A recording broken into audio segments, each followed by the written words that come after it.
Good morning सर्वांना. Good morning, evening, afternoon. जेव्हा तुम्ही हा व्हिडिओ बघत असाल तेव्हा welcome to Manthan YouTube channel.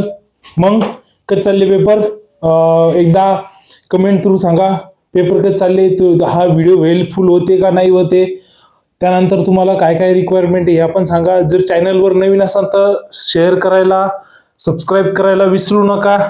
तसेच जर तुम्ही रेग्युलर व्ह्युअर्स असाल पण सबस्क्राईब करत नसाल तर प्लीज सबस्क्राईब करा. तुम्ही सबस्क्राईब केलं म्हणजे आमचा कॉन्फिडन्स बिल्ड होतो. काही विद्यार्थ्यांनी कमेंट थ्रू खूप चांगले मेसेजेस केलेले. काही म्हणे सिरीज आणा. ओके, आपण सॉइल सायन्सची सिरीज पहिली अपलोड केलेली, ॲग्रोनॉमीची पण अपलोड केलेली. ती तुमच्या ज्युनियर बॅच मध्ये तुम्ही शेअर करू शकता. प्लेलिस्ट सॉइल सायन्सची आणि ॲग्रोनॉमीची ज्युनियर बॅचसाठी म्हणजे फर्स्ट सेमिस्टरची. तसेच त्यांना पण आपल्या ग्रुपमध्ये ऍड करा. आपण त्यांचे पेपर 19 तारखेपासून आहे ना, 1 तारखेच्या म्हणजे पहिल्या महिन्याचे 19 तारखेपासून त्यांच्यासाठी पण वन शॉट घेऊन येणार आहे. तर तुमच्यासाठी पण 4th सेमिस्टरच्या लॉंग व्हिडिओ म्हणजे सिरीज घेऊन येते. ओके, फुल सिलेबस. तसंच डबल काय पेपर चालू आहे. टेंशन लेने का नहीं, टेंशन देने का नहीं. मंथन साथ तो डरने क्या बात. वा वा, टालिया. बस झाले सर. रोज रेग्युलर एकच डायलॉग मारता म्हणा. ओके, असं काही नाही. डायलॉग चेंज करू आपण. बरोबर आहे ना. ते धुरंधर मध्ये गाणं नाही का, ते सध्याला ट्रेंडिंग वर चालू आहे. वेन ऍसेट गो इन, म्हणजे ऍसेटच म्हणतात ना त्याला. ते जर याच्यात गेलेत कसं ओळखतील का नाही का नाही, असा विषय. ओके, आपला 5वा पेपर कोणचा आहे? इंजिनिअरिंग. तर बाळांनो सगळ्यात पहिले ऐकून घ्या, इंजिनिअरिंगचा पेपर मे बी चेंज होऊ शकतो. मे बी चेंज होऊ शकतो इन द नॅशनल फार्मिंगचा पेपर. मी क्वेश्चन जे काढलेले होते त्यातूनच पेपराला फक्त लँग्वेज चेंज होती. जर तुम्हाला लँग्वेज मध्ये कमी जास्त झाला असेल तर तो विषय नाहीये. नाहीतर मी कंपॅरिझन करून ग्रुपवर पण टाकलं होतं की बुवा किती percent 85 to 90% paper as to as त्याच थेरीमधून आला. फक्त क्वेश्चनची लँग्वेज चेंज होईल, ती आन्सर तेच लिहिणं होते. ओके, तसंच आपला इंजिनिअरिंगचा पेपर पण मी बनवलेली पीडीएफ तिथूनच येईल. पूर्ण एक शब्द पण बाहेरून जाणार नाही, फक्त लँग्वेज चेंज होऊ शकते. म्हणून लेक्चर बघणं इम्पॉर्टंट आहे. लेक्चर बघणं काय इम्पॉर्टंट आहे त्याच्यामुळं, म्हणून लेक्चर अपलोड करतो. नाही मी पीडीएफ देऊन टाकली असती. असं नाही की बाबा लेक्चर घेऊनच काय. आजचे लेक्चर मध्ये आपण प्रॉब्लेम घेणार आहे. मला माहिती तुम्ही सगळेजण प्रॉब्लेम साठीच येईल. सर काय घ्या, प्रॉब्लेम घ्या म्हणजे न्यूमेरिकल. बरोबर आहे ना, न्यूमेरिकल साठी चालेल ना. काय टेन्शन घेऊ नका. आपण सर्व थेरी कव्हर अप करू आणि मग न्यूमेरिकल सुद्धा घेऊ. टेन्शन लेणे का नाही. न्यूमेरिकल असे समजून सांगेन मी, तुम्ही जन्मात पण विसरणार नाही. सोडून यायचं म्हणजे सोडून. जर 4 न्यूमेरिकल आले तुम्ही म्हणसान सर थेरी क्वेश्चन सोडवत नाही, आम्ही 4 न्यूमेरिकल सोडवतो. मंथनी साथ तो डरने क्या बात. ओके, एवढा कॉन्फिडन्स आहे. तसंच मी पेट्रोल इंजिन डिझेल इंजिनचे पहिले 10-10 मिनिटाचे व्हिडिओ अपलोड केलेले, वर्किंग प्रिन्सिपलचे पण अपलोड केलेले. तुम्ही इन डिटेल इन्फॉर्मेशन साठी 20-20 मिनिटाचे म्हणजे सारेच 30-40 मिनिटाचे व्हिडिओ असेल ते पहिले अपलोड केलेले मी सुरुवातीला. तर ते पण प्लेलिस्ट तुम्हाला पाठवून देईन. 40 मिनिटाचे असेल ते 3-4 व्हिडिओ ते पाहून घ्या. पेट्रोल इंजिन, डिझेल इंजिन, त्यानंतर 2 स्ट्रोक इंजिन, 4 स्ट्रोक इंजिन याचा डिफरन्स तुमचा होऊन जाईल. त्यानंतर वर्किंग प्रिन्सिपल सुद्धा होऊन जाईल 2 स्ट्रोक आणि 4 स्ट्रोक इंजिनचा. ओके, तर या गोष्टी असतात. आता पहिला प्रश्न आहे, define farm mechanisation, right, benefit and limitation. Farm mechanisation म्हणजे काय? सुरुवातीचा पहिला प्रश्न की सर फार्म मेकॅनायझेशन म्हणजे काय. सर फार्म मेकॅनायझेशन म्हणजे काय आयडिया लागायला लागली का? मेकॅनायझेशन शब्द सर आपण याच्या पेपरमध्ये पण ऐकला होता, कशा नॅचरल फार्मिंगच्या. मग मेकॅनायझेशन मध्ये आपण यूज काय केला होता? मशिनरीजचा. ओके, मशिनरीजचा यूज केला होता. म्हणजे सर इथं पण आपण मशिनरीजचा यूज करणार. मशिनरीजचा म्हणजे सर टेक्नॉलॉजीचा यूज करणार. मग सर म्हणजे कशाचा यूज करणार? सर आपण डबल इंजिनिअरिंगचा यूज करणार. बरोबर आहे, इंजिनिअरिंगचा विशेष इंजिनिअरिंगचा आहे, इंजिनिअरिंगचा यूज करणार. ओके, मग याची डेफिनेशन कशी बनती समजलं का? Is a application of engineering and technology in agriculture operation to improve productivity. Okay, आपली प्रोडक्टिव्हिटी इम्प्रूव्ह करण्यासाठी इंजिनिअरिंगचा आणि टेक्नॉलॉजीचा वापर कशात? ऍग्रिकल्चर मध्ये करणं. कशात करणं? ऍग्रिकल्चर मध्ये. ओके, याला काय म्हणतात, फार्म मेकॅनायझेशन. ही डेफिनेशन समजली? ओके, समजायलाच पाहिजे. त्यानंतर मग सर फार्म मेकॅनायझेशन बेनिफिट काय, टाइमलीनेस ऑपरेशन, म्हणजे वेळेच्या आत ऑपरेशन होतात. आता वेळेच्या आत कसं, सुरुवातीला नागाटीला ती हरवेळेस उदाहरण देतो की 4-5 दिवस लागे, आता कसं 2 घंट्यात इकडच्या तिकडं सुप सुप. ओके, रोटा आणलं कसं ते घेते 1200 रुपये घंटा आणि उदड घेऊन टाकते आणि आणते 20-25 मिनिटात. मग कसं जीव तुटतो, कशालाच दिले पैसे, असं होतं ना, असं नाही झालं पाहिजे. ओके, तर चला मग प्रिसाइज ऑपरेशन. ओके, त्यानंतर इम्प्रूव्ह वर्क इन्व्हायरमेंट इम्प्रूव्ह करतं, आपली सेफ्टी इन्हान्स करतं. पहिले रात्री नागाटे करावं लागतात. इरिगेशन द्यायसाठी सुरुवातीला फ्लड इरिगेशन म्हणजे आपण वायतं पाणी द्या जाऊ, तर मग त्यात रातच्या जर लाईन असली ती इचू काटा सरप ते असलं ते, म्हणजे ते त्यामुळं आता सोलर आल्यामुळं काय आलं, सकाळी म्हणजे डे टाइमला आपण पाणी देऊ शकतो. त्यानंतर ड्रीप आलं, स्प्रिंकलर आलं, त्यामुळं आपल्याला पाणी द्यायला जायचं काम आहे का नाही, त्याच्यामुळे आपली काय झाली, सुरक्षा झाली. बरोबर आहे, मग सेफ झाली. त्यानंतर रिड्यूस क्रॉप लॉस. आता जुन्या काळात कसं पाणी दिले की मग ते तुडवायचं काम नाही, क्रॉप लॉस रिड्यूस झाला. Increase land productivity, economical return सुद्धा चांगले यायला लागले. लिमिटेशन मे बी विचारत नाही, याच्यात नोट्स मध्ये मी ऍड नाही केलेली, ते तुम्हाला सांगतो. लिमिटेशन असे की स्मॉल लँड होल्डिंग असती, त्यानंतर इन्व्हेस्टमेंट नसतं. आता जर ट्रॅक्टर वगैरे घ्यायचं म्हटलं तर सगळंच घेऊ शकतो. एका एकरावाला ट्रॅक्टर घेऊ शकतो का, नाही सर, नाही घेऊ शकत. बरोबर आहे ना, मग अशा गोष्टी असतात. त्यानंतर सस्टेनेबिलिटी ऑफ फ्लॅट, त्यानंतर lack of train skill labour नसतात, अशा गोष्टी असतात. रिपेअर करण्यासाठी मेकॅनिकल नसतात अवेलेबल. आता आहे म्हणा, पण एवढे नाही. आता enlist and explain the different source of farm power available in India.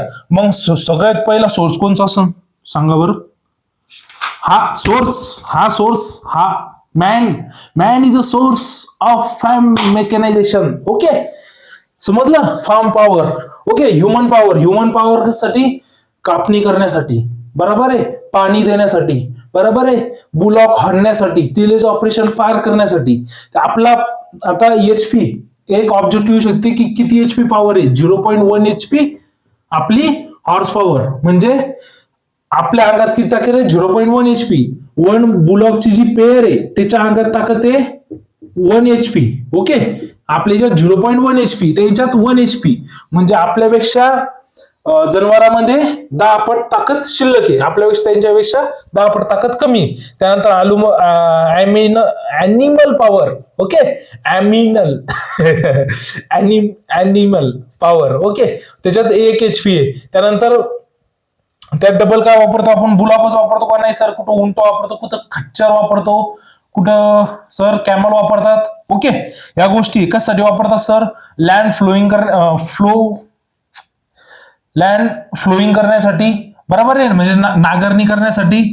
त्यानंतर सर बैलगाडी वाढण्यासाठी. या गोष्टीसाठी आपण बैल व घोड्याचा त्याचा वापर करतो. त्यानंतर mechanical power include the stationary oil engine. म्हणजे आता मेकॅनिकल पॉवर मध्ये कोणते येतात, मेकॅनिकल पॉवर मध्ये सर स्पार्क इंजिन म्हणजे डिझेल इंजिन, पेट्रोल इंजिन, त्यानंतर इंटरनल कंबशन इंजिन. तर थर्मल इफिशियन्सी ध्यानात ठेवावं लागेल मित्रांनो तुम्हाला. 32 ते 38% ही डिझेल इंजिनची, 25 ते 32% हे पहा ही बनू शकते. 32 ते 38% कशाची, डिझेल इंजिनची. ओके, आणि 28 ते आणि 25 ते 32%, 25 ते 32% पेट्रोल इंजिनची एफिशियन्सी, पेट्रोल इंजिनची. ओके, आता म्हणजे सर ही थर्मल एफिशियन्सी म्हणजे काय, जर तुम्ही 100 रुपयाचं पेट्रोल टाकलं समजा, तर हिच्यातून जी तुम्हाला पॉवर भेटन ती पॉवर किती भेटन, फक्त हिच्यात पेट्रोल इंजिन मध्ये 25 ते 32% म्हणजे फक्त 25 रुपयाची पॉवर भेटल. ओके, असं पॉवर समजून घ्या तुम्ही. आता हे कसं असतं, ही हीट याची युनिट मध्ये राहतात, म्हणजे 25 असं तुम्ही फक्त समजून घ्यायसाठी करा की बाबा एवढी भेटते आपल्याला. ओके, डिझेल इंजिन मध्ये थोडी एफिशियन्सी असते. मग सर बाकीचं कुठं, बाकीचा 40% हिस्सा ऍटमॉस्फिअर मध्ये जातो. ओके, ऍटमॉस्फिअर मध्ये जातो आणि 30% हिस्सा कूलिंग करण्यासाठी जातो. ओके, हे ध्यानात ठेवा. इथपर्यंत समजलं. त्यानंतर सर डबल काय वापरू शकतो आपण, डबल सर इलेक्ट्रिक पॉवर आहे. इलेक्ट्रिक पॉवर वापरण्यासाठी ओके इलेक्ट्रिक पॉवर आहे. इलेक्ट्रिक पॉवर मध्ये सर आता कोणकोणत्या इलेक्ट्रिक वस्तू आल्या, आता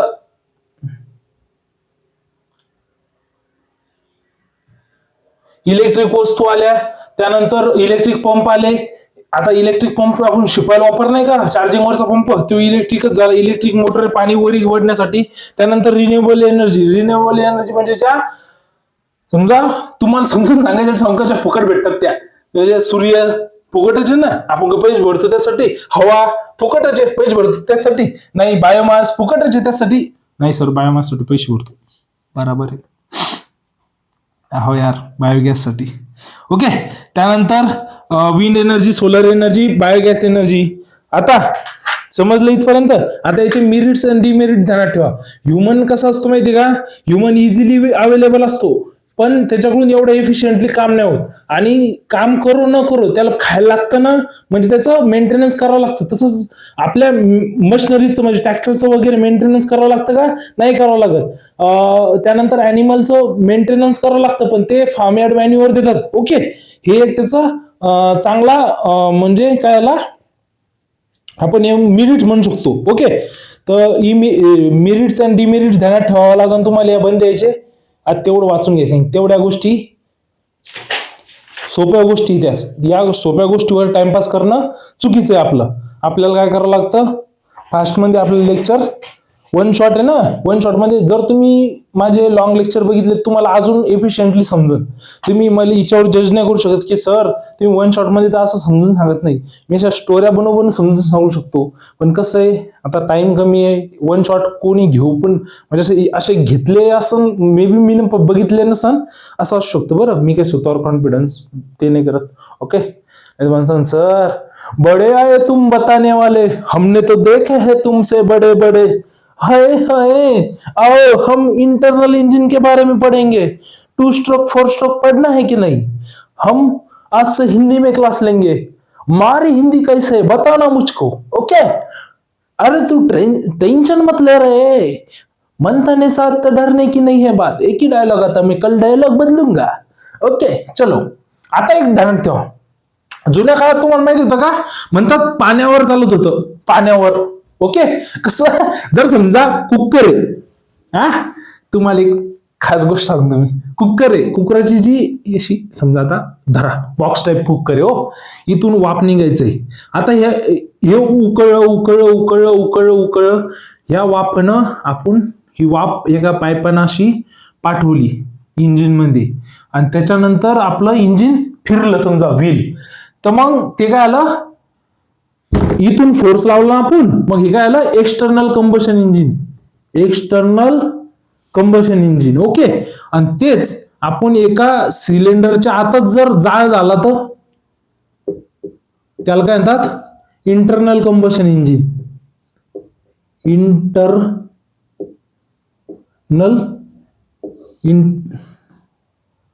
इंटरनल कंबशन इंजिन स्पेलिंग मध्ये कमी जास्त होऊ शकतं.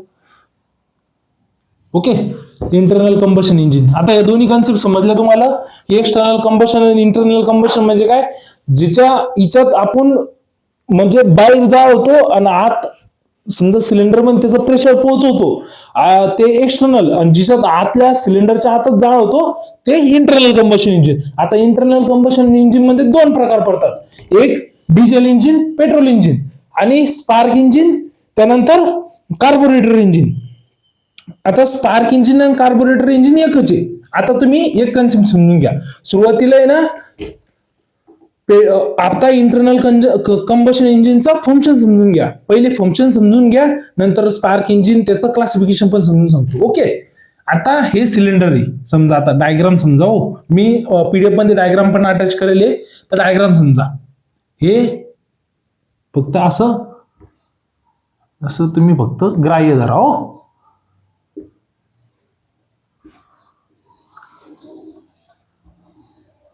ओके हे झालं आपलं सिलेंडर. ओके मग सिलेंडर झालं. आता हिच्याहून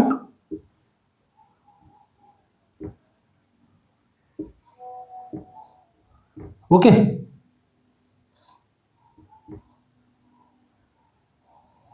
ओके. आता याच्यात काय होतं माहिती का, एअर प्लस फ्युलचं मिक्सचर येते. एअर प्लस फ्युलचं मिक्सचर येते. एअर प्लस फ्युलचं मिक्सचर कोण करून देतं? कार्बोरेटर. कार्बोरेटर काय, एक अशी मशीन आहे, एक असा डिव्हाइस आहे जे एअर प्लस फ्युलचं मिक्सचर आत पाठवतो. आणि हे कशात यूज होतं? पेट्रोल इंजिन मध्ये. ओके, पेट्रोल इंजिन मध्ये. हे इथून आत आलं, हे इनलेट वाल आहे. वाल म्हणजे आत यायची वाल. आणि हे क्रँकेस आहे. क्रँकेस म्हणजे स्प्रिंग असती इथं, अशी स्प्रिंग असती, ओपन होती, क्लोज होती. ऑइल आलं, ओपन होती, नंतर क्लोज होऊन जाती. क्लोज झाली, मग ते आत आलं. पहिले आत आल्याच नंतर इथं पिस्टन असतं असं. हे पिस्टनला काय लोटतं? आत खालच्या साईडने लोटतं. ओके, खालच्या साईडने लोटला म्हणजे काय आला? इथून वरून पिस्टन खाली इथपर्यंत गेला म्हणजे, इथून इथपर्यंत गेला म्हणजे 1 स्ट्रोक. ओके. ओके. त्यानंतर पहिलं याच्यामुळं पेट्रोल एअर प्लस फ्युलच्या मिक्सचरमुळं खाली आला. खाली आला मग हे एक फ्लायव्हील असं फिरलं अर्ध. हो, किती किती फिरलं? अर्ध पण नाही फिरलं, 4 इंचच फिरलं फक्त. ओके. त्यानंतर खाली आला, त्यानंतर डबल वरी गेलं म्हणजे इथपर्यंत गेलं. इथपर्यंत गेलं म्हणजे काय झाला? दुसरा स्ट्रोक, 2 स्ट्रोक. Okay, 2 stroke. त्यानंतर इथं काय झालं? जाळ झाला, स्पार्क होता. तो काय होता? स्पार्क होता. स्पार्क तुमच्या गाडीला असतो ना, मोटरसायकलीला, त्या स्पार्क मुळे काय आला? फ्युल आणि एअरचं मिक्सचर होतं, तिथं जाळ झाला. जाळ झाला तर मग तिसरा स्ट्रोक पडतो. तिसरा स्ट्रोकला म्हणतो आपण power stroke. Okay, power stroke. Power stroke पडला मग ते काय जोरात खाली आलं. तिसरा स्ट्रोक पॉवर स्ट्रोक पडला, जोरात खाली आलं. त्यानंतर डबल मग खाली आलं. खाली मग ते फ्यूल वगैरे जळून गेलं. जळलं मग जळलेलं फ्यूल बाहेर काढायसाठी एक्झॉस्ट वाल म्हणजे आपण हे एक्झॉस्ट वाल बाहेर निघण्याचा वाल ओपन झाला. ओपन झाला, बंद आपलं निघून गेलं. मग चौथा याला काय म्हणतात? एक्झॉस्ट वाल. एक्झॉस्ट वाल. तिसऱ्या याला पॉवर स्ट्रोक. ओके. मग हा कोणचा झाला? चौथा स्ट्रोक. पहिल्या याला इनलेट वाला. Okay, suction. काय आलं? एअर प्लस फ्युलचं मिक्सचर आत वळलं गेलं म्हणजे सक्शन स्ट्रोक. ओके. दुसरा जे स्ट्रोक आहे तो येतो कंप्रेशन स्ट्रोक. कंप्रेस म्हणजे असं कंप्रेस करतं त्याला. ओके, असं दबाव निर्माण करतं, कंप्रेस स्ट्रोक. आता हे 4 स्ट्रोकचं समजलं काय? इकडून फ्यूल येतं, सक्शन म्हणजे खाली जातं. एक पिस्टन खाली गेलं, पिस्टन खाली जाऊन वरी गेलं. एकदा फ्लायव्हील फिरलं. ओके, किती फिरलं? एकदा. आता हे डिफरन्स बिटवीन लिहिण्यास तुम्हाला मदत होईल. एकदा फ्लायव्हील फिरलं, त्यानंतर कंप्रेशन झालं, फ्यूल इथं जळला, ब्लास्ट झाला, ते डबल खाली दबलं की मग डबल तिसरा पॉवर स्ट्रोक. पॉवर म्हणजे फास्ट मध्ये, असं फास्ट मध्ये आलं. त्यानंतर चौथा एक्झॉस्ट म्हणजे जिथून गॅसेस, जे कंबशन गॅसेस आहे ते बाहेर पडून जातील. ओके, याला काय म्हणतात? Compression stroke. याला काय म्हणतात? Suction stroke. हे स्पार्क. आता या स्पार्कच्या जागी यूज काय होतो? या स्पार्कच्या जागी यूज होतो fuel injector. Okay, fuel injector. मग फ्यूल इंजेक्टर मध्ये काय येतं? फक्त एअर आत येते डिझेल इंजिन मध्ये. आता कोणचं engine? Diesel engine. Diesel engine मध्ये एअर आत येते. एअर आत आली, एअरने एकदा दाबलं, एक पहिला स्ट्रोक झाला.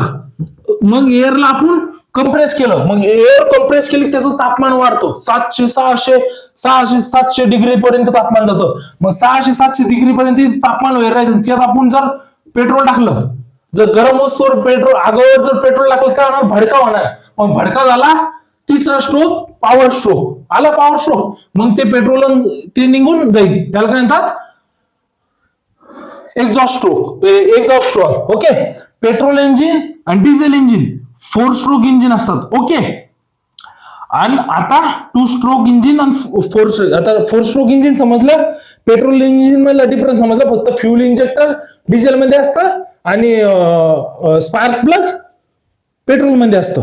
ओके, त्यानंतर यालाच कार्बोरेटर कशात असतं? पेट्रोल मध्ये असतं. आणि कंप्रेशन इंजेक्टर कशात असतं किंवा कंप्रेशन कशात असतं? डिझेल मध्ये. समजलं? आता विषय ते सर टू स्ट्रोक इंजिनचा. टू स्ट्रोक इंजिन म्हणजे काय? आता टू स्ट्रोक इंजिनची एक ध्यानात ठेवा.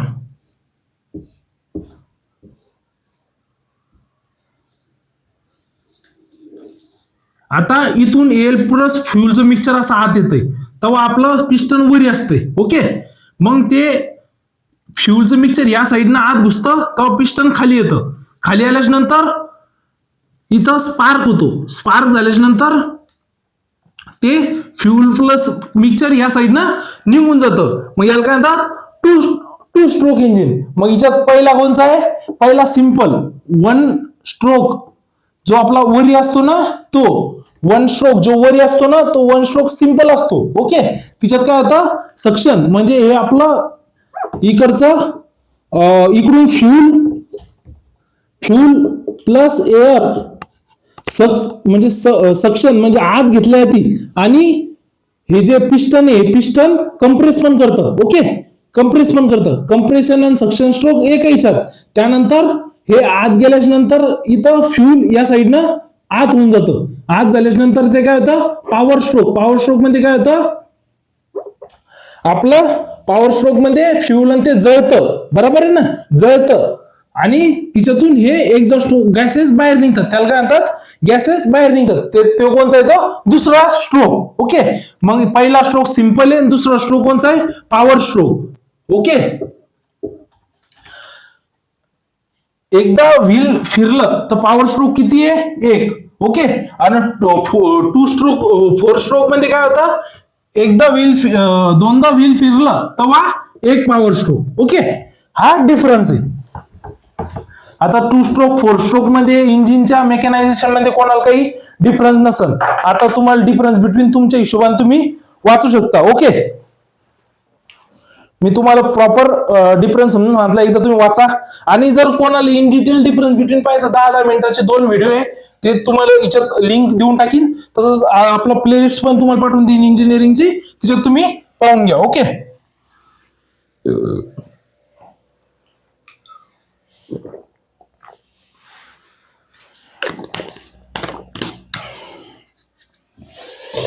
To stroke engine, four stroke engine, petrol engine, diesel engine मध्ये कोणाला काही डाऊट?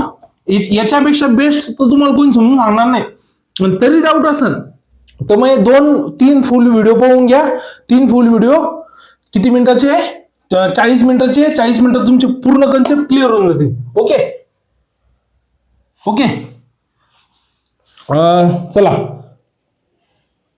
आपलं two stroke engine, four stroke इंजिनची मी इंजिनचे पार्टाचे मी तुम्हाला इथं पार्ट सांगितले. सिलेंडर कसं वर्क करतं, काय करतं, डायग्राम पण दिलेली आहे. ते डायग्राम वाचून जा, म्हणजे एखाद्या वेळेस डायग्राम पण येऊ शकते. ओके, सिलेंडर काय, कशाला पिस्टन म्हणतात, कशाला ते म्हणतात, ओके, कशाला सिलेंडर म्हणतात हे ध्यानात ठेवा. सिलेंडर वगैरे तुम्हाला सांगितलं. डायग्राम मी PDF मध्ये अटॅच करेल आहे.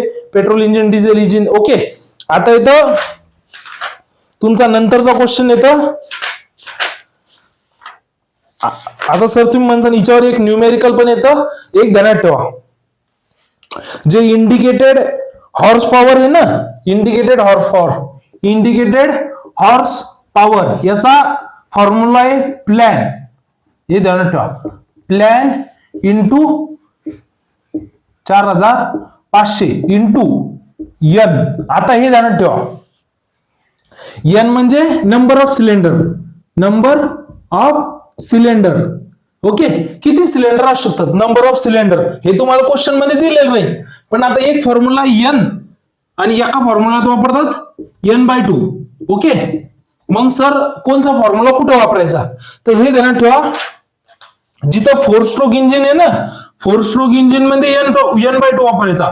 फोर स्ट्रोक इंजिन मध्ये n/2 आणि टू स्ट्रोक इंजिन मध्ये n वापरायचं. मग सर तुम्ही म्हणता याच्या मागे लॉजिक काय? मला सांगा. आपण 2 वेळा फ्लायव्हील आपला रोटेट केला. किती वेळा? 2 वेळा. मग 2 वेळा फ्लायव्हील रोटेट केला तेव्हा आपला किती होता? 1 पॉवर स्ट्रोक होता. 1 पॉवर स्ट्रोक होता. ओके, आणि इथंच हे टू स्ट्रोक इंजिन मध्ये 1 वेळा फ्लायव्हील न रोटेशन केलं तेव्हा आपला पॉवर स्ट्रोक किती होता? 1 पॉवर स्ट्रोक. ओके, याच्यामुळे इथं एन वापरतात इथं n/2 वापरतात. समजलं? अरे समझा क्या वीडियो? अब इससे ज्यादा तो कोई बता नहीं सकेगा. आता P म्हणजे काय? आता P म्हणजे काय? तर P म्हणजे इफेक्टिव्ह प्रेशर. P म्हणजे effective pressure. Effective pressure. Okay. L म्हणजे काय सर? लेंथ. लेंथ. ए म्हणजे काय सर? एरिया. पण सर एरिया तो साधा सुद्धा देईलच नसेल. तर एरिया करण्यासाठी एक ध्यानात ठेवायचं, पाय बाय फोर मी तुम्हाला ते पुढे सांगतो. ओके. पाय/4 इंटू डी स्क्वेअर. ओके. असं काहीतरी तुम्हाला सगळं व्यवस्थितपणे सांगतो. आता इथपर्यंत समजलं. आता इथं इंजिनचं कूलिंग अँड ल्युब्रिकेशन. कूलिंग अँड ल्युब्रिकेशन म्हणजे काय सर? कूलिंग करणं म्हणजे थंडवा करणं. ल्युब्रिकेशन कशासाठी वापरतात तुम्ही? ल्युब्रिकेशन तुम्ही वापरता एखादी गोष्ट स्लिपरी करण्यासाठी. ओके. म्हणजे सर समजा आपला हात केसातून फिरत नसेल तर आपण मस्त तेल लावतो आणि मग फिरवतो. बरोबर ना? मग असं चोपडा होतो, सटकतो हात. एखाद्या वेळेस सटकायचा असला तर तेल लावतो ना आपण. बरोबर आहे? तुम्ही हे पाहिलं का? मलखांब खेळले कधी? मलखांब म्हणतात. बलखांब काहीतरी असं, म्हणजे ते हे या टाइप मध्ये पोल राहतो, पूर्ण चोपडा असतो, तिच्यावर असं तेल टाकेल राहतं आणि तिच्यावर सॉरी तिच्यावर आपल्याला चढावं लागतं. मलखांब का बलखांब म्हणतात. बलखांब काय मलखांब, तिच्यावर चढावं लागतं. मी एकदा ट्राय केलं तर तुम्हाला माहितीये का मी कुठपर्यंत पोहोचलो होतो? इथपर्यंत. माहितीये का? एवढं पोहोचणं पण लय महत्वाचं आहे. म्हणजे मी हाईटच तेवढी होती. असं एवढं उंच असलं तरी पण हाईटचे फायदे. ओके. व्हिडिओ सांगा बरं कमेंट करून, सर तुमची हाईट किती असेल तर comment on sir height. Okay. अरे सर शिकवा सर, पेपर आहे, लय टेन्शन येईल, शिकवा लागलो. ओके.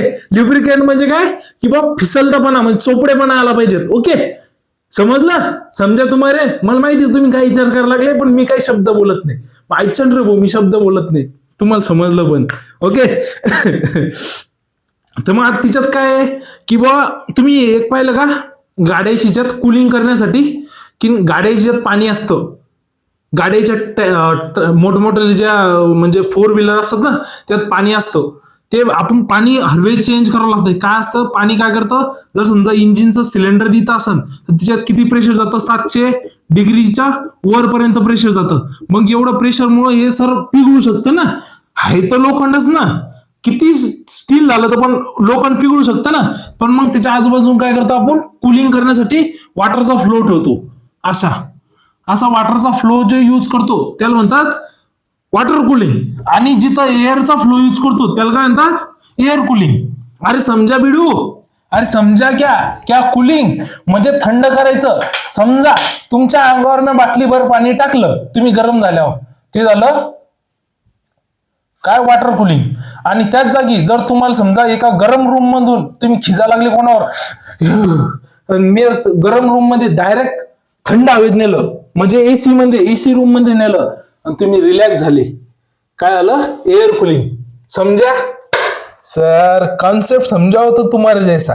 आता याच्यात काय? आता कार्बोरेटर बद्दल माहिती दे. कार्बोरेटर काय? अशी डिव्हाइस आहे जी एअर प्लस फ्युल मिक्स करते, म्हणजे दारू मध्ये सोडा मिक्स करतं. अरे कुछ भी बोलते भाई. शिका रे, शिका. आलं की लगे सर हिवाळा चालू आहे. अबे काय नाही, हिवाळा चालू. एअर प्लस फ्युलचं मिक्सचर. ओके. ती अशी डिव्हाइस एअर प्लस फ्युलचं मिक्सचर करून देते. त्यामुळे काय होतं? आपल्या पेट्रोल इंजिन वर्क करतं. ओके. कूलिंग मेथड काय? Air cooling. Air control the high temperature 1500 ते 2000 डिग्री पर्यंत जातो. मी आता 700 सांगितलं होतं. ओके. त्यानंतर वॉटर कूलिंग मध्ये 2-3 प्रकार पडतात. ल्युब्रिकेशन कशासाठी? फ्रिक्शन जे ते कमी होण्यासाठी. Provide cooling, ceiling and cleanliness. आता कसा ट्र आवाज येतो एखाद्या वेळेस गाडीचा टायर घासा लागला, कसं ट्र आवाज येतो. तुम्ही एक व्हिडिओ पाहिला का ज्याच्यात इंस्टाग्रामवर लय फेमस झालता? ते 2 पाईप जॉईंट करू लागले तर ते जॉईंट होईना. ओके. ते पाईप दुसऱ्याच्यात जाईना, ते ऑइल टाकतं ओके, ते ऑइल टाकल्यावर बरोबर ते पाईप बरोबर जॉईन झाला. ओके, समजा आता हे डिव्हाइस आहे, समजा हिच्यात मला हा पेन बरोबर टाकायचं, मग कसं आपल्याला हिच्यात फिट बसणार नाही, फिट नाही बसायला लागला, मग आपण काय करतो, तेल टाकतो, मग ते काय होतं, फिट बसून जातो. ओके, म्हणजे स्लिपरी होतो, फिट नाही बसत, सॉरी. ओके, फ्रिक्शन कमी करण्यासाठी प्रोव्हाइड कूलिंग सिलिंग, मन खराब होऊ नये म्हणून. ओके, त्यानंतर इंजिन कुलिंग साठी आपण प्रपोज काय, टेम्परेचर कंट्रोल करण्यासाठी, टेम्परेचर कसं कमी केलं येईल. त्यानंतर प्रोटेक्शन, आता ते डिव्हाइस काय होईल, खराब होईल ना जर जास्त ते झालं. त्यानंतर ल्युब्रिकेशन स्टेबिलिटीसाठी, कंपोनेंट इन व्हॉल्यूम इफिशियन्सीसाठी, एअर कुलिंगचा प्रिन्सिपल वगैरे. त्यानंतर आता वॉटर कुलिंगचे दोन प्रकार आहे, thermosyphon and force circulation. Force circulation म्हणजे एखादी गोष्ट जबरदस्ती सर्क्युलेट करणं म्हणजे फोर्स सर्क्युलेशन. ओके, एखादी गोष्ट जबरदस्ती सर्क्युलेट करणं. इन सर बद्दल अफवा सर्क्युलेट करणं म्हणजे काय, फोर्स सर्क्युलेशन. ओके, वॉटर पंपचा यूज करणं, समजा जमिनीच्या आतून पाणी काढतो आपण वावरात फिरवतो, त्याला काय म्हणतात, फोर्स सर्क्युलेशन. ओके, थर्मोस्फेअर म्हणजे नॅचरल कन्व्हेक्शन, समजा वरून पाणी यायला लागलं आणि असं खाली जायला लागलं. ओके, याला काय म्हणतात, थर्मोशिफॉनिन. थर्मोशिफॉनिन, शिफॉनिन. I will just talk in English. Yes, let's us do our lecture in English. You can understand my English? Yes, you will. Just let us talk in English. You also talk in English. We just study about second part is in engine lubrication system. That how engine work, why work, that purpose of lubrication, reduction the friction.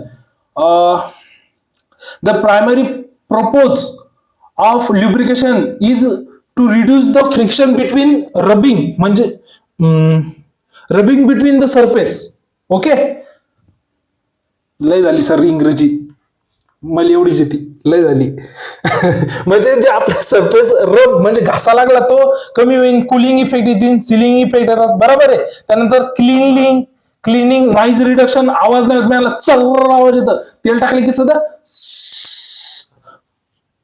आता मी नाही. Type of lubricate, अबे कुठे गेलं बे, okay, 4थ्याच पानावर आलो, किती पानाची पीडीएफ बनवेले. टाईप ऑफ ल्युब्रिकंट कोणकोणचे, म्हणजे ल्युब्रिकंट कोण कशापासून तेल बनवू शकतो आपण. व्हेजिटेबल ल्युब्रिकंट म्हणजे व्हेजिटेबल ऑइल, कॅस्टर ऑइल वगैरे. मिनरल ल्युब्रिकंट असतं, अॅनिमल ल्युब्रिकंट असतं. ओके, फॅट पासून तयार केलेलं. ओके, त्यानंतर क्वालिटी ऑफ गुड ल्युब्रिकंट म्हणजे विस्कॉसिटी वगैरे चांगली राहिली पाहिजे. मी सगळे पॉईंट याच्यात मेन्शन करायला आहे, तुम्ही वाचून घ्या. नंतर शॉर्ट अबाउट कार्बोरेटर बद्दल पण सांगितलं. आता कार्बोरेटर बद्दल लय वेळेस माहिती सांगितली. कोर काय करतं, मिक्सिंग करतं, रेग्युलेशन करतं. आता ट्रॅक्टर इंजिन झालं, स्पार्क इंजिन झालं, कोणचा पार्ट राहिला सांगू पाहू द्या मला, नाही राहिला. ओके, ट्रॅक्टर बद्दल माहिती का, tractor it is a self probable power unit. Okay, ट्रॅक्टरची डेफिनेशन काय, tractor is self propelled power unit for operating agriculture implement and machine. Okay, समजली डेफिनेशन की सेल्फ प्रोपेल पॉवर युनिट आहे जे काय करतं, ऑपरेटिंग ऍग्रिकल्चर इम्प्लिमेंट. ओके, त्याचं आता क्लासिफिकेशन आहे. क्लासिफिकेशन कोणत्या बेसिसवर करायला असेल सर, क्लासिफिकेशन अशा बेसिसवर करायला असेल, त्याला किती टायर आहे म्हणजे व्हील, मग व्हील बेसवर करेल. कसं, व्हील बेसवर करेल. व्हील म्हणजे चक्के, चाक, कोणाला माहित नसेल तर चाक, बरोबर आलं, गोल चाक. अबे चाक बे, नाही माझ्या ट्रॅक्टरचं असंच होतं, गेलं ट्रॅक्टर नदीतच बुलड. असं आहे बघ, मी सांगतो कसं बुलड होतं. असं मी सरळ ट्रॅक्टर घेऊन आलो, असं सरळ ट्रॅक्टर आणलं. तुम्हाला माहितीये का, पेरणीच्या टायमाला आपण ब्रेक तोडतो, म्हणजे जे जॉईंट ब्रेक असतो ना, त्यातली क्लिप काढून घेतो, सिंगल ब्रेक ठेवतो. अशी आणलं, सिंगल ब्रेक दाबलं, स्पीड वाढवली, झोप आलं आणि रिव्हर्स मध्ये नदीत पडलं. पडल्यावर समजलं यार ट्रॅक्टर तर गेलं, काय करावं, जाऊ दे तिकडे, आता गेलं काय करणार आहे. मग लय म्हाताऱ्यानं मारलं असतं मला, मारलं असतं काय, मारलं सर तुम्हाला, पण तुम्ही सांगा, पर्सनल मत हो जाओ. क्रॅव्हेलर म्हणजे काय माहितीये का, क्लॅव्हरन म्हणजे माहितीये का, हा चेन असते, चेन अशी अशीच असते चेन, ती अशी चेन असते ना कशाची. अरे ती तुम्ही कोकलँड पाहिली, कोकलँडला चेन असते, ती चेन म्हणजे क्लॅव्हरल. आणि वॉकिंग टाईप म्हणजे पॉवर टिलर, ज्याच्या माग आपण उभे राहून चालतो.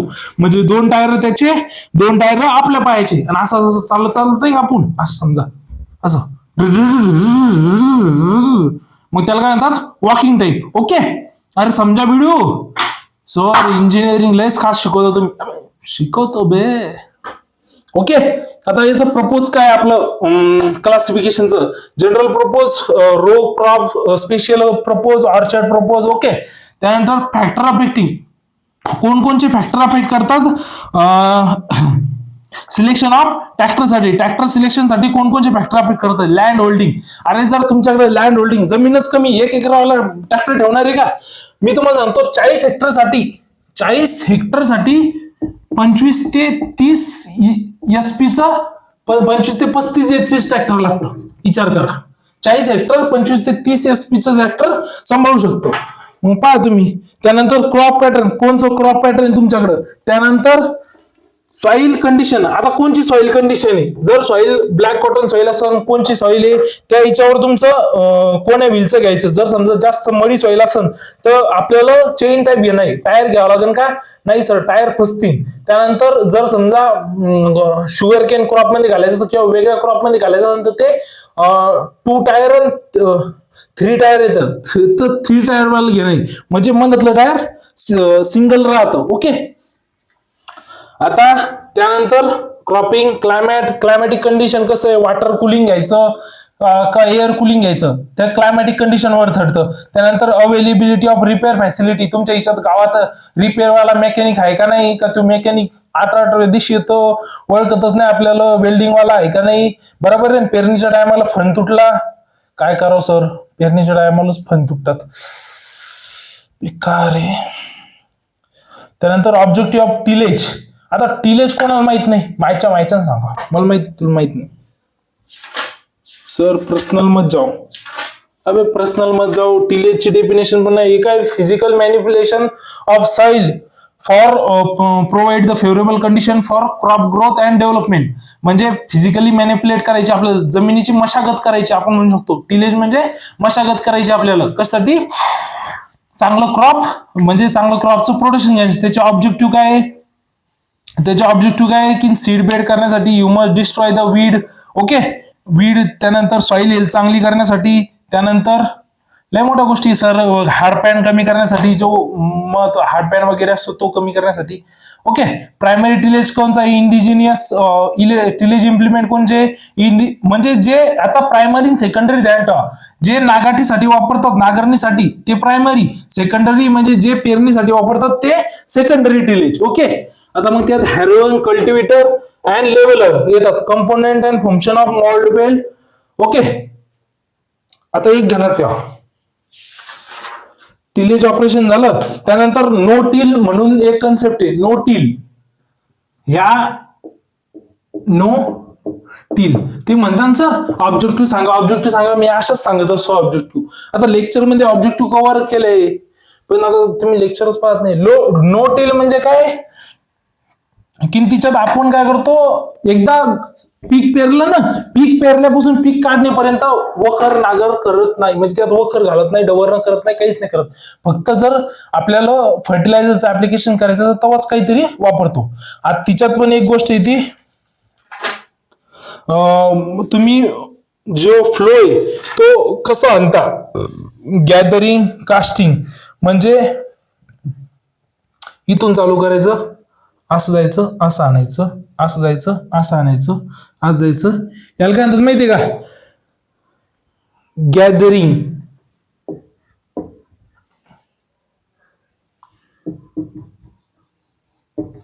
म्हणजे ट्रॅक्टर असं आणायचं, नांगरणी अशी करायची, आणि नंतर दुसरी येते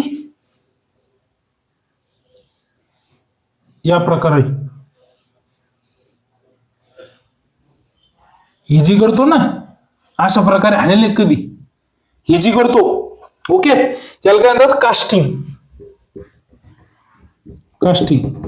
ओके, हे ध्यानात ठेवा तुम्ही. पुन्हा कोण ट्रॅक्टर आणलेले, जैन आणेल ते समजलं असं मी काय म्हणलं लागलो तर. ओके, त्यानंतरचा विषय येते सर. आता सांगा सर तुम्ही दुसरा विषय की फ्लोचा एक पॉइंट सांगा सर. तर तुम्हाला एक इंडिजिनियस फ्लोचं फंक्शन वगैरे येऊ शकतं. ते पहा, ही जी दांडी असती ना याला म्हणतात बीम. ओके, याला काय म्हणतात रुमन. सर बरोबर आहे ना, आपल्या इकडे काय म्हणतात रुमन. तर मग आपल्याला सर रुमन शब्द नाही वापरायचा, त्याला वापरायचं हँडल. आता जे मराठी असेल त्यानंतर सर एक असा पार्ट असते आणि एक असं असतं. ह्या थोडा लेंदी असते. ओके ओके, हा थोडं ते असतं. ओके, अरे जमला सर, किती खास नागर काढला मी. ओके, त्यानंतर सर हे काय असतं बॉडी. ही काय असते, हिच्यात डबल एक राहिलं का, हिच्यात काय असतं एक बॉडी. ही जी असते ना, हा बॉडी. ओके, हे काय असतं शेअर, शू. आणि हे जे असतं ना याला काय म्हणतात शेअर. याला काय म्हणतात शेअर. जो काय असतो फंक्शनल पार्ट असतो. समजा इंडिजिनियस फ्लोचा समजला काय विषय तर डायग्राम. अरे डायग्राम तू याच्यासाठी समजतो की डायग्राम ध्यानात राहते माणसाच्या. ओके, बॉडी गिडी बनली का रे, कमेंट करून सांगा. बनली सर. वाटत सर जिम गिम करत असन, छाती किती वाढतो. सर या हो शिकवावं माहिती, आमचे पेपर आहे, तुम्ही चालले ते करायले. अरे बाबा चला, कितवा क्वेश्चन चालू आहे काय माहिती. आता सीडिंगचे टाईप की बाबा कोणकोणच्या गोष्टी. एक राहिला बरं इंडिजिनियस झाला आपला जो माउंट बोल्ड आहे तो अशा टाईप वाला.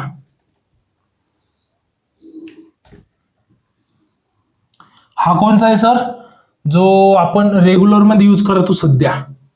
ओके, हा वाला नागरचा पण तुम्ही पाहून घ्या डायग्राम. ओके, अरे ओके समजलं. आता येते सर सोईंग मेथड कोणची, ब्रॉडकास्टिंग म्हणजे फेकून देणं. ड्रिलिंग म्हणजे जे आपण पेरणी करतो ते. डिबलिंग म्हणजे टोचणं. ट्रान्सप्लांटिंग म्हणजे आपण नर्सरी बेड प्रिपेअर करून लावतो. त्यानंतर हिल ड्रॉपिंग. ओके, त्यानंतर आता प्रपोज वगैरे काय ते तुम्ही वाचून घ्या. आता तिच्यावर न्यूमेरिकल येतात ते पण आपण पाहू, समजा त्याच्याबद्दल काही विषय नाही. आता कंपोनेंट काय की कंपोनेंट कोणचे, सीडचे. सीड बॉक्स म्हणजे जे बॉक्स येतो ना पेरणी यंत्राचा वरचा त्याला काय म्हणतात seed box, fertiliser box. Okay, त्यानंतर seed material mechanism regulate the flow of seed, मग ती काय असती. त्यानंतर flow opener, driver wheel. Okay, furrow opener म्हणजे काय की जे खालचं जे असा फन आहे ना, फणाला काय म्हणतात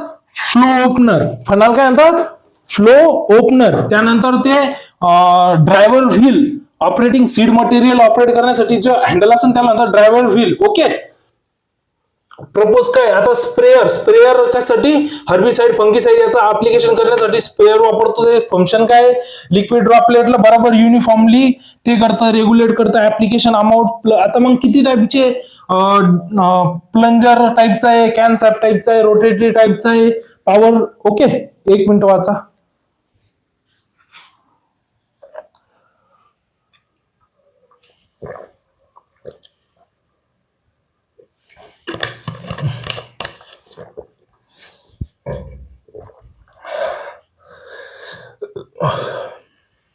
खरंच सांगतो, जे साधे लेक्चर असेल ना, जे आता आपण मस्त एक टॉपिक कव्हर करतो, जसं सॉइल सायन्स वगैरे घेतले मी, त्यात माणसाला कसंही दम नाही लागत. आणि हे जे वन शॉट आहे ना, जीवच काढतात माणसा. कारण की हिच्यात टाइम लिमिट पण आहे, सगळं कव्हर पण करावं लागतंय, काही सोडायचं पण नसतं. कारण की तुम्ही आमच्या भरोश्यावर येतात, मग आम्हाला काही ना काही करावं लागेल. त्यासाठी लाईक करा. तुम्ही आमच्या भरोश्यावर येतात, आम्ही असं समजून चालतो, आणि तुम्ही आमची जरा शिकत कदर करा बिचारे.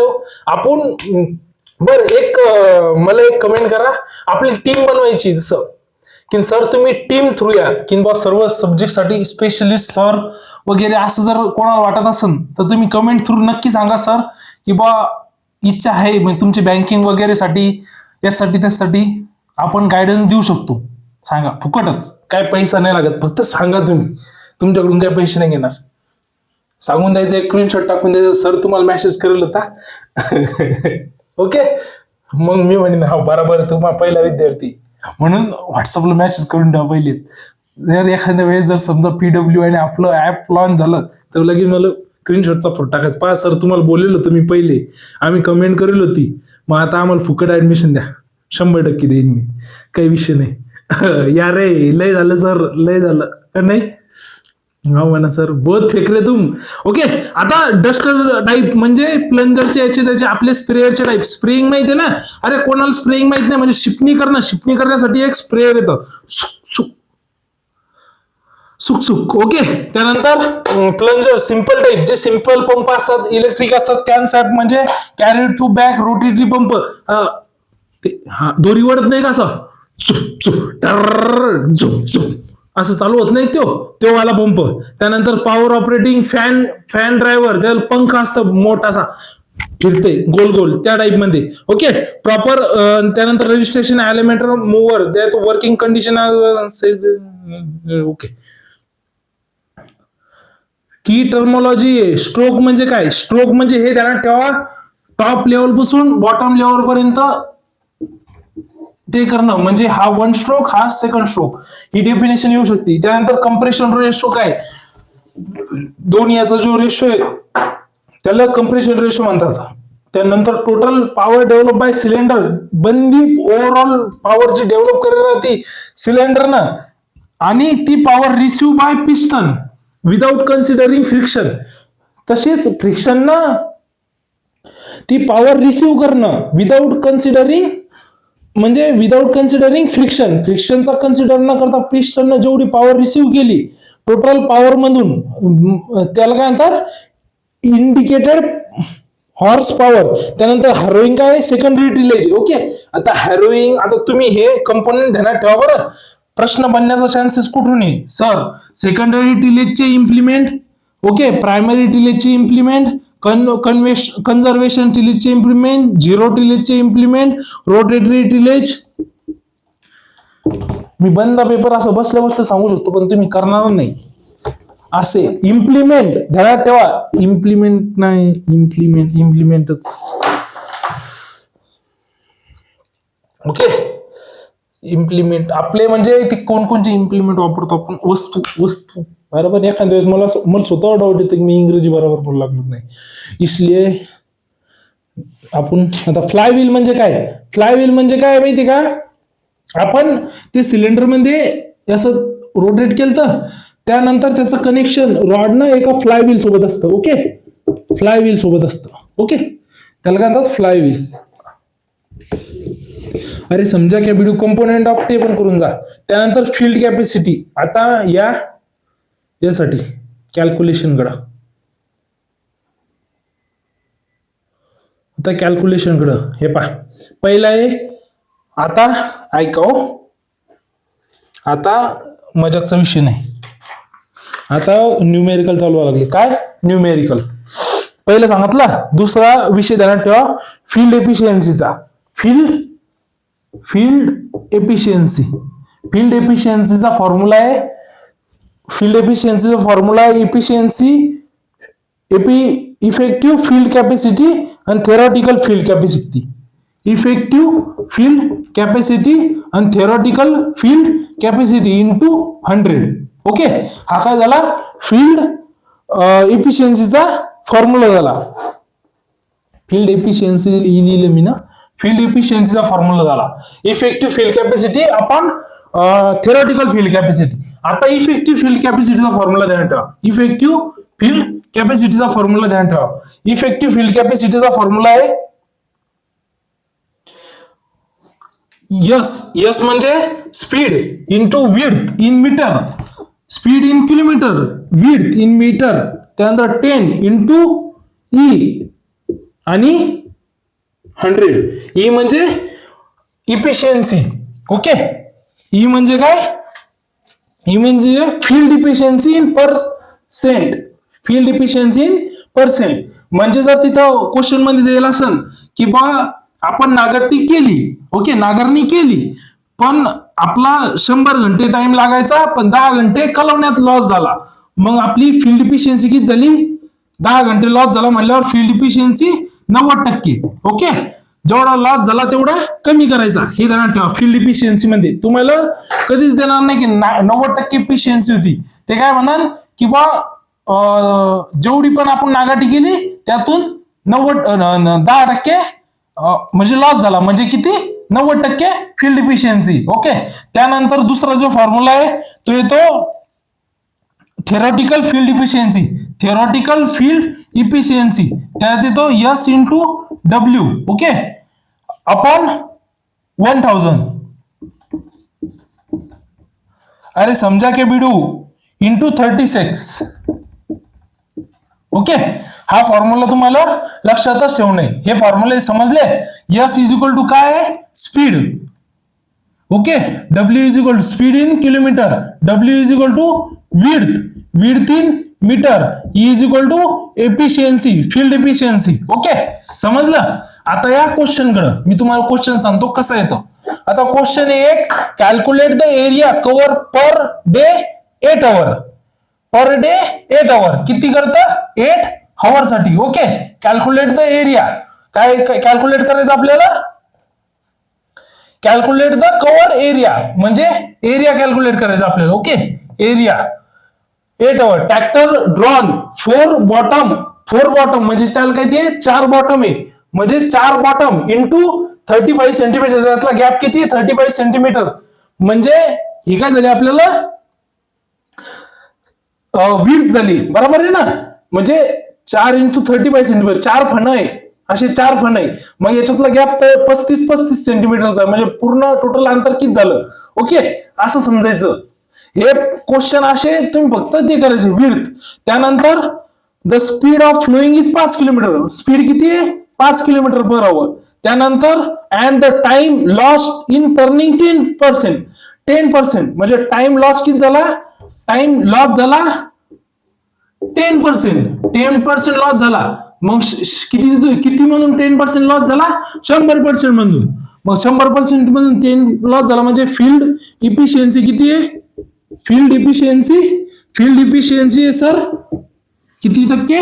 90%. अरे समजलं? मग आता हाच झालं, हा गोष्टी झाला. त्यानंतर आता या फॉर्म्युल्याकडे आले. मग एरिया कव्हरचा फॉर्म्युला टाकायचा. Area cover. Okay, area cover मध्ये S into W upon 10. Okay, 10,000 करायचं. Okay, into E into 100. 100 कशामुळे घेतात? पर्सेंटेज मध्ये मुळे इंटू टाइम T. मग हे सॉल्व्ह केल्याच्या नंतर आपलं उत्तर किती येतं? आता आपलं उत्तर याच्यात किती आलं ते तुम्ही कॅल्क्युलेट करून घ्या. ओके, जसा दाखला दिला तसा तुम्हाला याच्यात पीडीएफ मध्ये सर्व ते दिसतील. दुसरं पण तवाच आहे. ओके, मी जसं शिकवलं तसंच विड इंटू ते. त्यानंतर दुसरा विषय कॅल्क्युलेट द. अरे हे फॉर्म्युला समजला का? फील्ड इफिशियन्सी, थेरॉटिकल इफिशियन्सीचा. आता त्यानंतरचा दुसरा विषय ऐका.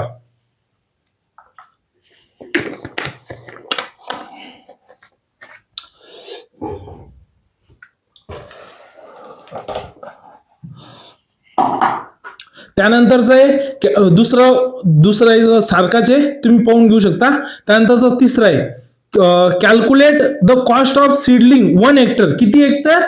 1 हेक्टर. ओके, त्यानंतर of land with bullock drawn seed drill 5 into 22 centimetre.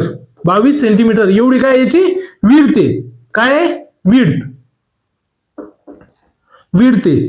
त्यानंतर have the speed of bullock 3 kilometre. Speed किती चालण्याची? 3 किलोमीटर. त्यानंतर चार्ज ऑफ बुलॉक किती आहे? चार्ज किती आहे? 500 रुपये per day. And high charge of seed drill 300 रुपये पर डे. आणि ऑपरेटिंग कॉस्ट 300 रुपये पर डे. म्हणजे मी माणूस चालवणारा मी पैसे 300 रुपये, जे आपलं सीड ड्रिल जो फराट आणलं त्याचं 300 रुपये आणि बुलॉकचे 500 रुपये आणि day per day of 8 our 8 hour साठी जर वापरला हे पहा म्हणजे 300 रुपये माणसाचे, 300 रुपये बैलाचे आणि 500 रुपये बैलाचे आणि 300 रुपये माणसाचे, म्हणजे किती झाले 3 आणि 3 6 म्हणजे झाले 1100 रुपये. 1100 रुपये कशासाठी 8 आवर साठी.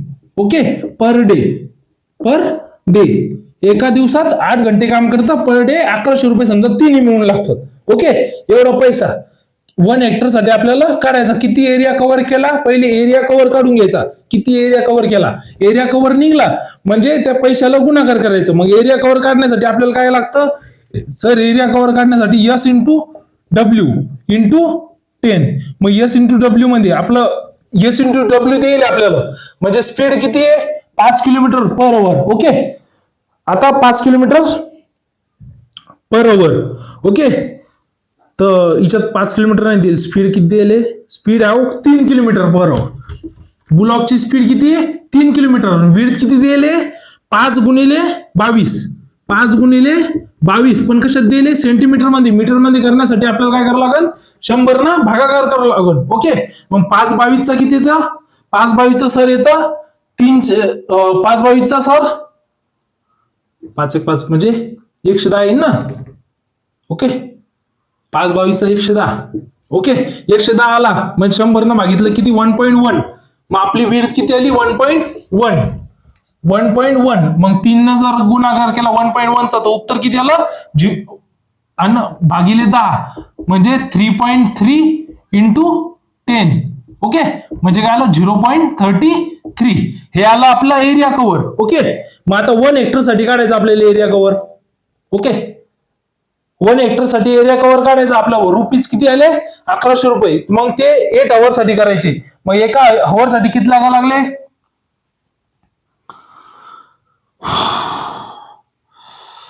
आता पूर्ण पैसे टोटल मारा. पहिले टोटल मारली ती 1100 रुपये.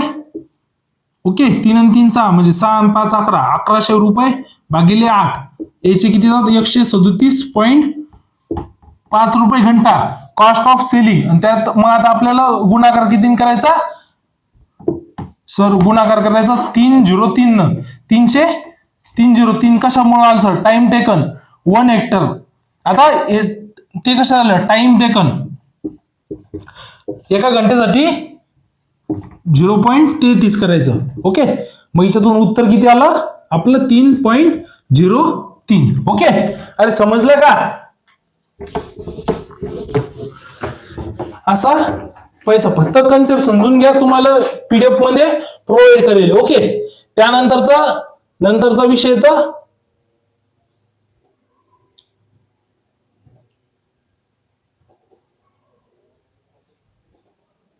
डबल एक तसंच आहे फील्ड कॅपॅसिटीचं. फील्ड एफिशियन्सी समजून सांगितलं की बा 2 मीटर एवढी विड्थ आहे, 2 मीटर एवढी विड्थ आहे. विड्थ दिलेली आहे 2 मीटर 2.5 मीटर. त्यानंतर टाइम हे दिलेलं आहे, विड्थ दिलेलं आहे, स्पीड दिलेली आहे 5 किलोमीटर. ओके मग स्पीड किती दिलेली आहे 3.5 किलोमीटर, सॉरी 3.5 किलोमीटर. त्यानंतर एरिया काढायचा. आपली एफिशियन्सी किती, फील्ड एफिशियन्सी 85% दिली. आता फील्ड एफिशियन्सी 85% दिली म्हणजे आपल्याला आता कन्व्हर्जन करायचं काम आहे का नाही. जर आपल्याला लॉस द्यायला असता, लॉस जर दिला असता 15% तर मग आपण फील्ड एफिशियन्सी किती धरली असती 15% मधून 100% जर मायनस केले तर उरले किती 85%. मग फील्ड एफिशियन्सी 25 आहे. पण आता फील्ड एफिशियन्सी आपल्याला दिलेली आहे. ओके मग आता S इंटू डब्ल्यू. ओके हे मीटर मध्येच दिलेलं आहे. मीटर मध्ये नसतं दिलं तर आपल्याला 100 न भागावं लागत होतं. ओके इंटू 10 असं करून आपल्याला उत्तर काढायचं. Okay into 10. आता इंटू टाइमचा काही हिच्यात विषय नाही. अरे समजलं. त्यानंतरचा दुसरा विषय तर आता स्ट्रोक इंजिन मध्ये. आता एखाद्या हिच्यात जर समजा तुम्हाला इंडिकेटेड हॉर्स पॉवर दिली, समजा प्लॅन इंटू 4500. ओके हे दिलेले इंटू जर 4 स्ट्रोक इंजिन असतं n/2 घ्यायचं. ओके, आता तुम्हाला दिलेलं काय नसतं एरिया, तर मग एरिया दिलेलं नसतं त्याच जागी डायमीटर दिलेलं असते. तर मग एरियासाठी तुम्ही नेहमी ध्यानात ठेवायचं, एरिया जो आहे ना, एरिया काढताना नेहमी एक कन्सेप्ट ध्यानात ठेवायची, एरिया काढताना तुम्हाला π/4d² घ्यायचं. π/4d² म्हणजे डायमीटरचा स्क्वेअर. एरिया काढताना एरियासाठी π/4 इंटू d², π/4 इंटू d², एरियासाठी फॉर्म्युला. ओके, हा ध्यानात ठेवा. त्यानंतर इथून तुम्ही इंडिकेटेड हॉर्स पॉवर सगळी काढून टाकता. इंडिकेटेड हॉर्स पॉवर काढल्याच्या नंतर ध्यानात ठेवायचं बीएचपी. बीएचपी म्हणजे तुमचं, एक मिनिट, एखाद्या वेळेस चालता माणूस एवढं हँग होतं ना. Break horse power. मग ब्रेक हॉर्स पॉवर काढण्यासाठी मग आपल्याला इंडिकेटेड हॉर्स पॉवर आलं. मग ब्रेक हॉर्स पॉवर जर काढायचं असलं तर मेकॅनिकल इफिशियन्सी, जी की आपल्याला याच्यातच दिलेली राहते क्वेश्चन मध्ये, mechanical efficiency into indicated horse power. Okay, त्यानंतर मग स्विफ्ट व्हॉल्यूम. स्विफ्ट व्हॉल्यूमचं पण ध्यानात ठेवायचं.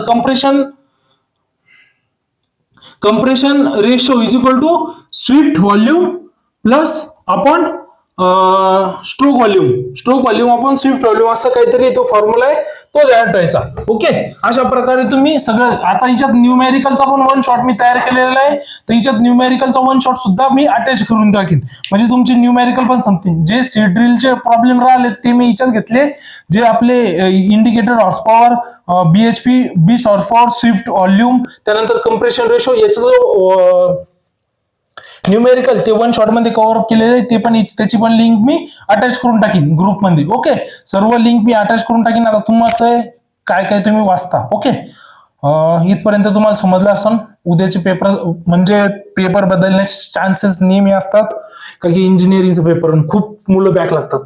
कॅल्क्युलेटर अलाउड असतं, गणित करून जा. ओके, धन्यवाद इथपर्यंत व्हिडिओ बघितल्याबद्दल. लाईक, शेअर, सबस्क्राईब करायला विसरू नका.